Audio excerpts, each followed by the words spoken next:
السلام علیکم۔ کیا اسلامی مہینے شعبان کا آغاز ہو گیا؟ رویت ہلال کمیٹی کے اجلاس میں کیا ہوا؟ انتظار کی گھڑیاں ختم، یکم شعبان اور شب برات کی تاریخیں سامنے آ گئی۔ کیا آپ حالات حاضرہ سے آگاہی حاصل کرنا چاہتے ہیں؟ خبر کے پیچھے چھپے اصل حقائق جاننا چاہتے ہیں تو ابھی سبسکرائب کیجئے جلمل پاکستان کو اور ساتھ ہی گھنٹی کے نشان پر کلک کر دیں۔ آپ کو بتاتے چلیں کہ شعبان کا چاند دیکھنے کے لیے رویت ہلال کمیٹی کا اجلاس اسلام آباد میں جاری ہے۔ اس دوران چاند کی رویت کا جائزہ لیا جا رہا ہے۔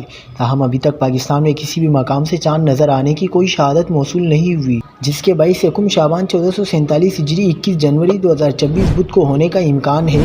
ماہرین فلکیات کے مطابق صاف یا جزوی برآلود موسم کے باوجود آج پیر کو چاند نظر آنے کے امکانات نہ ہونے کے برابر ہیں۔ ماہرین فلکیات کے مطابق ہندوستان، پاکستان، بنگلہ دیش، برما، نیپال، ایران اور افغانستان میں یکم شعبان 21 جنوری بروز بدھ کو ہوگی، جبکہ شب برات 3 فروری بروز منگل کی شام کو ہوگی، انشاءاللہ۔